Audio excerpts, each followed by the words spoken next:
Olá, pessoal, tudo bem? Em homenagem ao Dia da Educação, 28 de abril, a plataforma Gente entrou nessa conversa para ajudar a conectar as pessoas a essa causa que deve ser de todos nós. A educação é um compromisso histórico da Globo. Queremos contribuir para a valorização da escola pública, que é onde estudam mais de 80% dos brasileiros. E nesse momento de pandemia, é importante que a gente fale sobre como lidar com os desafios que surgem no mundo da educação. É importante falar sobre futuro. E para essa conversa, a gente convidou a Rosa Alegria, primeira mulher futurista do Brasil, que tem 2 filhos e 3 netos, e o ator Lázaro Ramos, pai do João Vicente, de 8 anos, e da Maria Antônia, de 5 anos. Bom, para começar, Rosa, a gente queria que você explicasse um pouquinho o que é ser uma futurista. Ok, muito obrigada pelo convite, é um prazer enorme estar aqui com vocês, Lázaro, Daniela. Para falar o que é um futurista, é preciso falar um pouco do campo de estudos, né, de um futurista, que é o futurismo, que vem lá dos anos 50, estudos do futuro. Iniciou na guerra, na Segunda Guerra, em que o mundo precisava olhar para o futuro e chamou cientistas para poder fazer cenários, projetar o que poderia acontecer com o mundo. Então, daí surgiu esse campo de estudos. Então, eu estudei, né, nos Estados Unidos, é uma ciência interdisciplinar. O futurista, ele ajuda as pessoas a se prepararem para as mudanças. Em vez de ficar esperando as mudanças acontecerem, a gente amplia o horizonte, né, através de informações e análises, e a gente ajuda essas pessoas, empresas e agora escolas também, a gente está falando de educação, para se prepararem para as mudanças. E cada vez essas mudanças, elas são muito rápidas, elas estão se acelerando. Então, é uma disciplina que estuda as mudanças e ajuda as pessoas a se prepararem através de métodos, através de conceitos e uma série de atividades. Lázaro, a gente queria saber por que a educação é um assunto que deve ser discutido por todo mundo, não deve ser uma missão só dos educadores, só dos governantes, enfim, o que você pensa a respeito disso? Bom dia, gente. Uma alegria enorme estar aqui com vocês. Obrigado, Daniela, Rosa, obrigado pelo convite, principalmente por ser para falar sobre esse assunto que já há algum tempo se tornou minha paixão. Acho que o motivo da minha paixão é justamente a resposta à sua pergunta. É porque é o que faz a gente se sentir vivo. Começar falando de uma forma poética, porque eu acho que realmente cada vez que a gente aprende alguma coisa, esse aprendizado, esse conhecimento vai dando sentido à nossa caminhada, à nossa vida. Não está na vida da gente somente na fase da escola, quando a gente está ali no primário, segundo grau, quando a gente sai da escola também, que é esse lugar, esse templo do saber, a gente continua em aprendizado. E assim, o pilar acho que é o principal pilar da caminhada da sociedade. É onde a gente se desenvolve intelectualmente, é onde a gente desenvolve as tecnologias, é onde a gente aprimora os valores culturais. É isso, eu acho que é o que dá sentido à nossa vida e eu acho que tinha que ser a maior prioridade de toda a sociedade. Acho mesmo, que eu acho que tinha que ser assim um pensamento que está no dia a dia e na vida de todos nós. Agora, na prática, Rosa, como que o futurismo se relaciona com a educação? O futurismo ainda não se relaciona como deveria se relacionar. Nós estamos estudando, ensinando nas escolas o passado apenas. A gente exige dos estudantes que decorem datas de momentos históricos importantes, e eles são penalizados porque eles não decoram datas.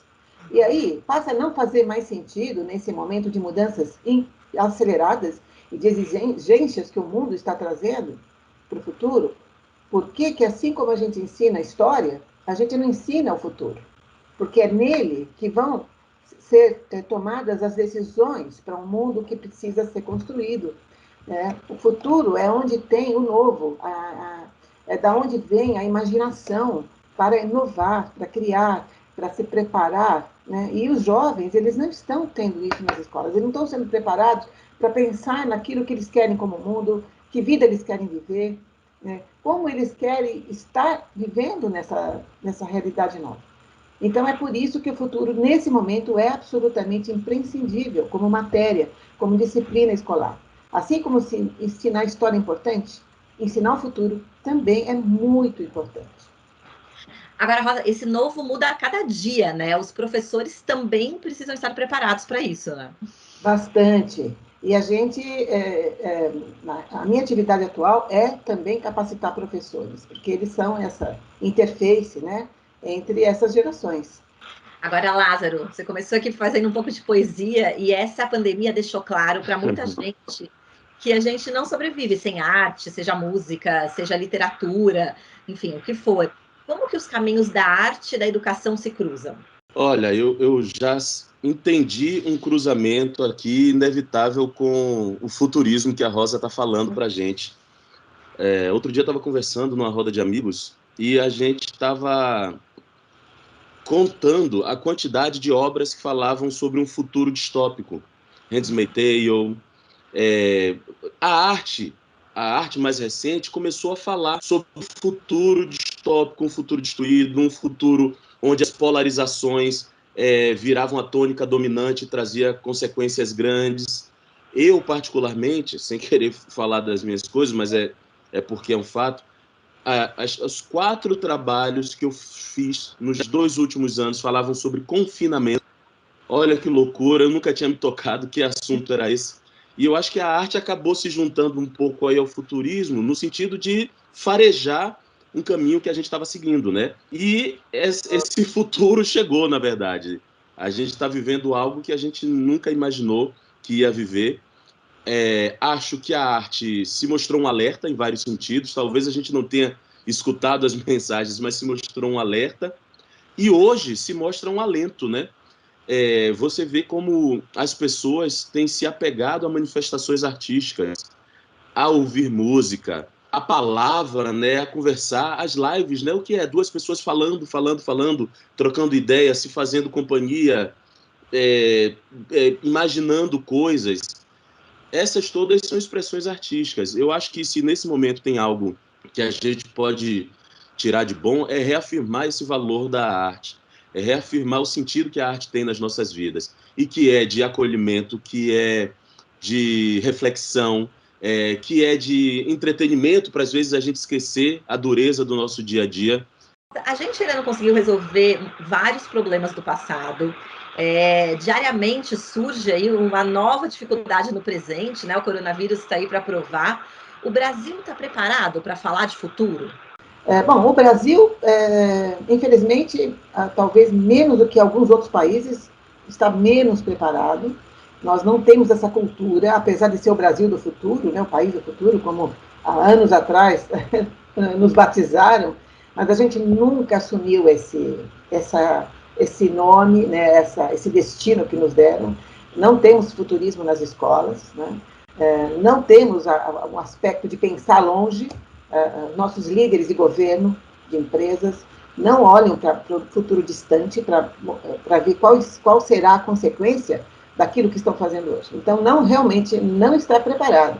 Mas eu tenho esperança, eu sou uma pessoa muito, muito positiva, né, otimista, acho que tem que ser, né? Acho que tem que escolher o caminho do otimismo, porque o pessimismo vai ser pior. Lázaro, a pandemia fez a gente participar de uma forma muito particular, inédita mesmo, da rotina escolar dos nossos filhos, né? Queria que você contasse um pouquinho como tem sido esse momento na sua casa, o que você aprendeu sobre a forma como seus filhos aprendem. Olha, é muito variado, depende do dia. Inevitavelmente, o humor da casa, se a gente está mais otimista, mais pessimista, mais animado, se recebeu determinada notícia, acaba influenciando também o aprendizado das crianças. Ontem até a gente teve uma reunião com a escola para entender como é que a gente agia nesse momento, né? Porque são 2 crianças de idades diferentes, 8 anos e 5 anos, uma na fase de alfabetização, o outro que já está ali em cálculos matemáticos, fazer seus próprios textos, e com características diferentes também. Assim, o João, o nosso filho, ele tem uma disciplina que é dele mesmo. O momento que tem a aula, ele senta para aprender, escuta, faz a atividade, a gente revisa. E ele fica, inclusive, angustiado pela falta desse lugar, ele gosta muito de escola. A Maria está numa fase que ela está fazendo aquela transição da brincadeira para parar e sentar e estudar. Então, às vezes, ela não tem tanta concentração. Então, a gente primeiro está conhecendo essas características dos nossos filhos, entendemos que a interferência que a gente vai oferecer é interferência de pais. Nós não somos professores, não dá para a gente querer se colocar nesse lugar. A interferência da gente é outra, com estímulos lúdicos, tentando colocar no nosso dia a dia também, ou seja, a gente também está se educando para saber como educar nossos filhos. Ela que está na fase de alfabetização, às vezes é no rótulo de um produto, é na hora de fazer a lista de compras, inserir ela nessa discussão, porque também vai fazer parte do aprendizado. Mas isso a gente está descobrindo agora. E tem uma coisa muito linda que eu acho que a gente pode oferecer às nossas crianças, e eu vejo que em alguns momentos os nossos filhos colocam isso de forma muito bonita, é o gosto pelo aprender. Não é nem a forma, mas é a curiosidade, é querer saber sobre isso, é ir pesquisar junto, e isso é o grande valor. É uma pena que nem todas as crianças do nosso país, nesse momento, têm essa oportunidade, né? A nossa escola pública, inclusive, é algo que a gente vai precisar discutir muito e entender como é que a gente vai tapar esse buraco enorme que está se criando. Mas nós, como pais, podemos contribuir de alguma maneira, tentando inserir eles no nosso dia a dia e fazendo disso algo prazeroso para esse tempo não ser tão perdido. Claro que sem a exigência do professor, porque não somos, né? Hoje as crianças aprendem de uma forma diferente, né? Claro, do que a gente aprendeu no nosso tempo, mas muitos especialistas dizem que esse modelo continua sendo... Daniela, Oi? desculpa te interromper, mas descobri essa semana que não se ensina a ler mais falando B com abá. Eu ainda estava no B né? com abá, B com ebé. Não, pois é, a gente aprendeu de uma forma muito diferente, né? Isso é acho que é uma riqueza muito grande a gente falar. Então, muitos especialistas dizem que ainda é um modelo antiquado, né? Ainda tem muito a se evoluir, mas houve uma evolução. Fato é que a gente não ficou lá no B mais abá, né? Agora, para você, assim, o que você percebe com a curiosidade dos seus filhos, que você contou agora para a gente, o que seria essa educação do futuro, né? Para instigar ainda mais essa curiosidade deles, que já é natural, para que eles não percam isso e possam ir além. Vamos lá, eu vou falar uma coisa que pode ser um pouco polêmica, mas eu acho que é importante a gente discutir sobre isso. Eu podia dar a segunda parte da resposta, mas eu queria começar falando sobre um modo de conviver na nossa sociedade que a gente tem hoje, onde todo mundo é produtor de conhecimento, né? Hoje todo mundo tem uma rede social, hoje todo mundo se acha especialista em tudo. E às vezes isso eu percebo que contamina uma juventude que acha que o seu saber cotidiano basta e que vai chegar na internet, que vai passar esse conhecimento como uma verdade absoluta. Essa é a parte polêmica, porque eu acho que a gente precisa refletir sobre isso. Claro que a gente se expressar, falar, comunicar o saber diário daquilo que a gente viveu na convivência com nossos colegas, com os nossos pais, com o jogo que a gente jogou, com a curiosidade que a gente pesquisou na internet, é um valor, sim. Mas tem detalhamentos do conhecimento que são importantes da gente manter, né? É a pesquisa, é a estatística, é a leitura dos livros que já foram escritos sobre determinados assuntos. Isso tudo vai nos preenchendo. Aí a gente até ter nossa opinião, a gente até pesquisar, a gente até ir além. Mas eu acho que o futuro, né, Rosa, não caminha sem uma reflexão sobre o passado. Adoraria, assim, se eu me sentiria um ótimo pai se eu conseguisse deixar meus filhos curiosos pelo passado e curiosos para descobrir novos caminhos. Eu super estou com você, Lázaro, porque eu acho importantíssimo, mesmo embora estejamos na era da internet, em que a pesquisa ela é muito mais livre, a curiosidade das crianças e dos jovens é a pauta daquilo que eles querem saber, não é? A curiosidade que... Mas a gente não pode perder o lastro. Sempre aquilo que a gente tem hoje como uma teoria, como um conceito, veio de lá de trás, né? Veio de um pensamento original.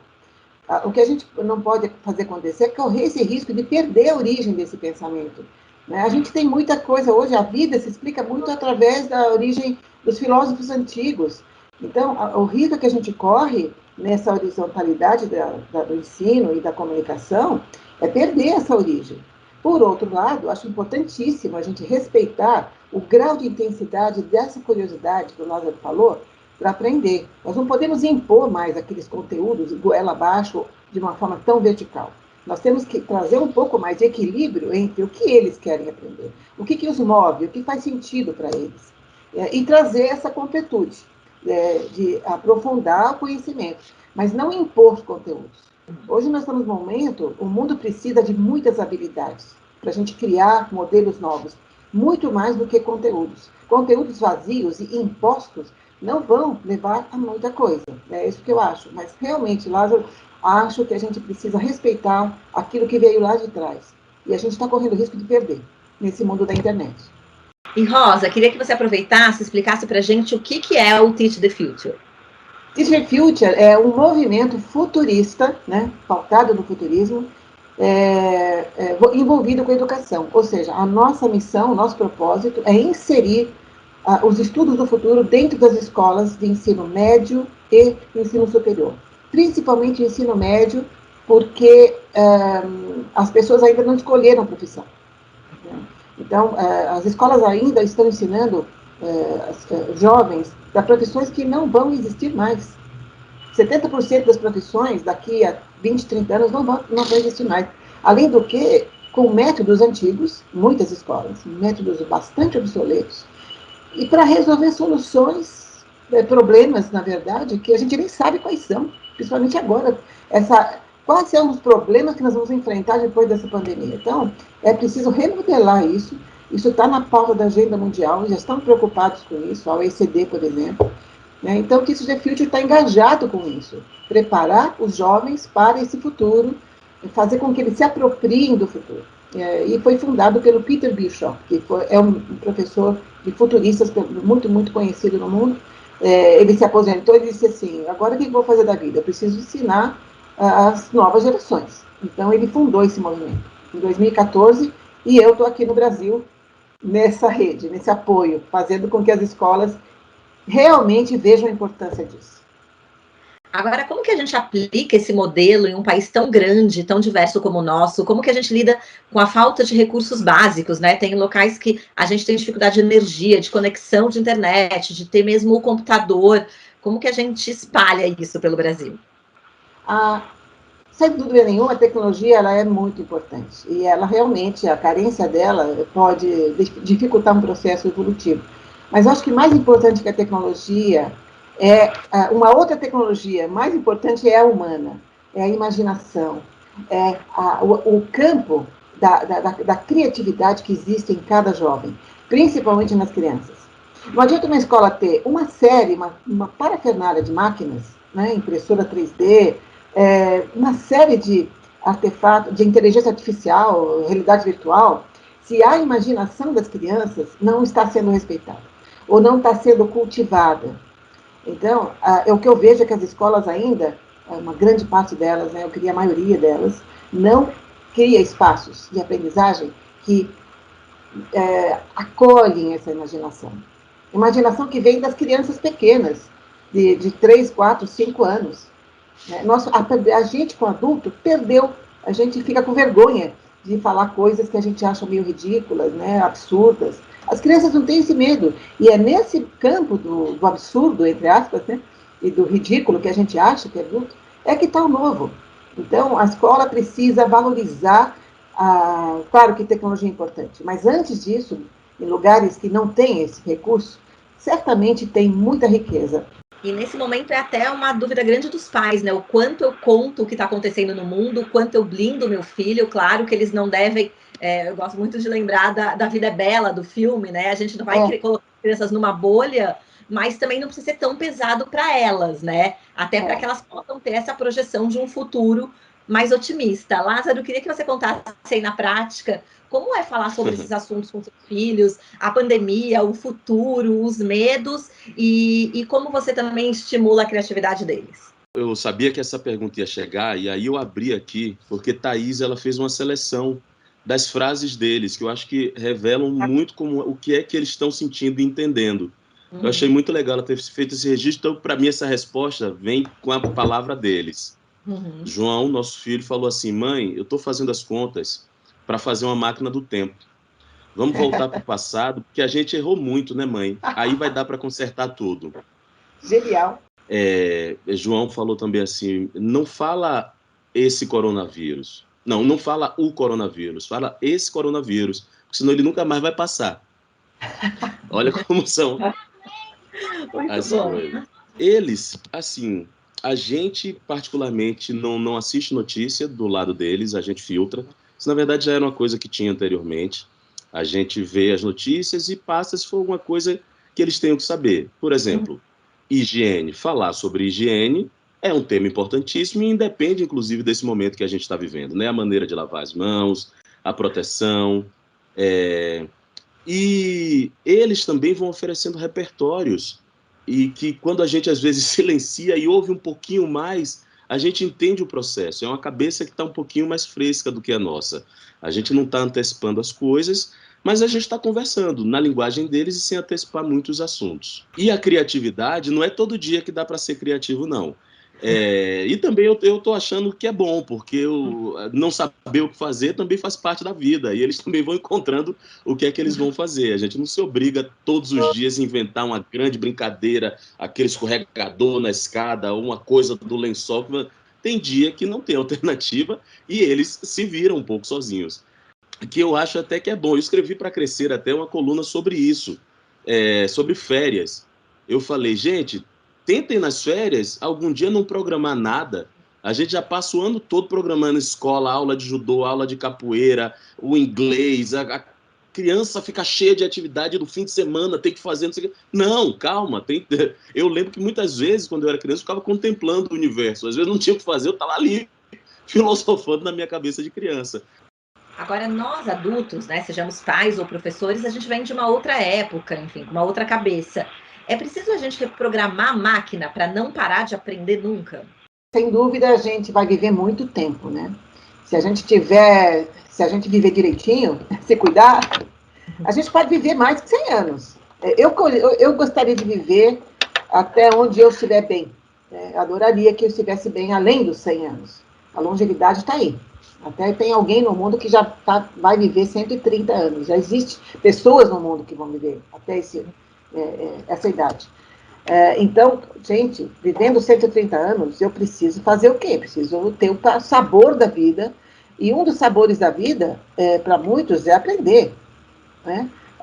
E você só porque você aprende uma coisa durante um tempo da tua vida, você não pode dizer eu sei. Porque esse saber ele tem que ser renovado. E até não só aprender, mas reaprender. Coisas que você achava que sabia, já não funcionam mais. Então, uma outra ordem é reaprender coisas. E olha só, uma coisa mais radical ainda, nesses novos tempos, é desaprender. Isso é mais difícil. Quantos de nós precisamos desaprender coisas agora nesse mundo que está vindo aí? Esse novo mundo. E tem gente em casa já pensando, caramba, eu preciso desaprender isso, preciso largar a mão disso. Uhum. Então, o que se diz é lifelong learning, é uma aprendizagem para toda a vida. É muito saboroso aprender. Cada um tem o seu método, mas é absolutamente necessário, porque nós vamos ser seres que vamos conviver com os nossos filhos e netos muito tempo. E outra coisa, aprender com eles. Aprender com essas perguntas dos filhos do Lázaro. Olha só o que eles ensinaram para a gente nessas duas perguntas. A minha neta outro dia passou por mim, ela na época tinha 3 anos, e ela falou, vó, por que olha só essa planta, eu tenho um vaso com uma árvore dentro de casa, olha só, ela está triste, você não fala com ela? Então, realmente, a gente tem que abrir ouvidos para eles têm uma sabedoria incrível. Isso para mim é lifelong learning. Reaprender, desaprender, aprender com quem a gente não costuma aprender. Crianças? Sim, é muito importante. Eu acho que a gente, inevitavelmente, está aprendendo o tempo todo. E a gente, hoje em dia, vive um grande desafio, que é ter consciência desse aprendizado e fazer disso um processo prazeroso, porque senão pode virar manipulação. Sem dúvida. Olha o quanto as fake news ensinam. Olha quanto as mensagens de WhatsApp ensinam. E a gente pode estar sendo manipulado por isso. Eu acho que se a gente descobre que tem prazer e consciência, esse aprendizado que é eterno, né, o tempo de aprender é sempre, ele pode se tornar muito mais útil, muito prazeroso e produtor de coisas que façam com que a gente caminhe e com que a sociedade caminhe também. Agora, Lázaro, voltando um pouquinho lá para o gostar de aprender, e tem algo que você gostaria de aprender e que sempre acabou deixando para lá, deixou de lado e que você ainda busca isso? Faculdade de História, é meu grande sonho. Eu todo ano eu falo isso para a Thaís. Ano passado eu falei, olha, vou começar a fazer minha faculdade online. Eu sempre tive muita vontade de fazer isso. A minha faculdade incompleta foi de Bioquímica, foi um dos meus primeiros erros da vida. Fui jubilado porque descobri o mundo artístico e aí troquei de profissão. E sempre fiquei com esse desejo de fazer uma faculdade de História. Mas, hoje em dia, tem uma coisa que eu estou fascinado, que é a oportunidade da gente fazer esses cursos mais rápidos, né? O curso online, que tá sendo muito falado agora, mas às vezes os grupos de estudo que acontecem, né? Você juntar com uma filósofa e tomar uma aula com ela, você fazer um curso de gastronomia, tem cursos teve um curso que eu achei maravilhoso, que era assim, as crianças e a cidade, como se apropriar da sua cidade. Essas pequenas pílulas são muito prazerosas também, inclusive traz assunto para dentro de casa, né? A gente tem outras coisas para conversar com a esposa, com os filhos. Rosa, queria que você contasse qual é a primeira lembrança que você tem da escola. A primeira lembrança? A primeira lembrança que eu tenho da escola tem a ver com um cheiro. Eu lembro do cheiro do estojo escolar, e eu sou da metade do século XX, né? Então, eu sou da época em que tinha estojinho de madeira ainda. Então, ele tinha cheirinho de madeira fresca. E o caderno, né? Adorava cheirar o caderno. Então, eu lembro que a primeira vez que eu fui à escola, eu sentia o prazer daquele cheirinho novo, caderno novo, estojo novo. É um aroma que me vem à mente agora. A minha primeira lembrança é o ritual de ir para a escola. Eu lembro exatamente, muito claro na minha cabeça. Minha escola era um macacãozinho verde, que já era um uniforme diferente, macacão verde. Eu lembro da minha tia-avó, Helenita, me arrumando e eu indo de mãozinhas dadas com ela para a escola. E eu lembro que nesse caminho o coração disparava na expectativa do que eu ia encontrar lá. Eu ficava agoniado para encontrar com um determinado amigo. Então esse ritual da ida para a escola e a expectativa que eu tinha é a minha primeira lembrança. Rosa, qual foi o seu primeiro crush intelectual? O meu primeiro crush intelectual? Eu escolhi essa profissão porque eu era fascinada pelo trabalho do Alvin Toffler, que era um jornalista que resolveu estudar o futuro e virou pop. Então, ele tinha livros da Terceira Onda, O Choque do Futuro, e eu devorava os livros dele. Eu quero ser um Alvin Toffler, eu quero estudar para ser parecida com ele. Então, Alvin Toffler foi para mim um crush intelectual que me influenciou muito. Poxa, o meu... Eu fiquei aqui pensando como responder isso, mas eu vou fazer uma escolha que é bem pessoal. Meu primeiro crush intelectual, na verdade, é um grupo de teatro. E aí, falando diretamente da minha profissão também. Um grupo de teatro popular lá da Bahia, chamado Bando de Teatro Lodum. Com 15 anos de idade, eu entrei para fazer uma oficina de teatro nesse grupo. Vi os atores de Salvador, atores locais, fazendo um tipo de teatro que eu nunca tinha visto. Um teatro que era muito próximo de mim, que não estava distante, não tinha referência do teatro europeu, não tinha, não parecia uma coisa inatingível para mim, e por isso se tornou o primeiro conceito de intelectualidade que eu tive, desse grupo de pessoas que se reuniu para produzir arte, falando de um ponto de vista muito brasileiro, muito baiano, e pesquisando sobre esse assunto. Então isso me abriu os olhos para um tipo de conhecimento que estava próximo de mim e que nem sempre eu valorizava. Agora, Rosa, o que você mudaria na escola que a gente tem hoje, se você pudesse mudar só uma coisa? Aquilo que eu já falei, acho que um pouco antes, é tornar o espaço mais amplo para imaginar coisas, imaginativo, criativo. Respeitar esse espaço da criança, que ele é fértil. Não confiná-lo, e confiná-las, né, em espaços já pré-moldados. É isso, tá? Buscar a participação deles nesse espaço, que eles criem o seu próprio espaço, né, porque eles têm uma inteligência incrível. Acho que é por aí. E a sua mudança, Lázaro? Se eu pudesse, eu tornaria o professor, as professoras, o profissional mais valorizado desse país. Todos nós tivemos um professor na vida, acho que é uma classe muito desvalorizada, acho que é uma classe que não tem tempo de reciclagem, acho que é uma classe que não é remunerada da maneira adequada, e eu acho que tinha que ser a prioridade. Assim, o projeto de futuro do nosso país não passa por uma extrema valorização desses profissionais, que passaram pela vida de todos nós e que a gente não tem a consciência adequada de que eles são o princípio de tudo que a gente faz depois que a gente sai da nossa casa. Queria agradecer muito a conversa com vocês. A gente poderia ficar aqui horas, não é? Falando sobre isso. Acho que o assunto não falta, mas queria muitíssimo agradecer Lázaro e Rosa por esse bate-papo. Agradeço imensamente por esse prazer imenso de estar com vocês. Obrigado de verdade. Obrigado pelo convite, pelo papo e pela companhia. Nesse momento também é, né? Obrigado. Obrigada, gente. Até.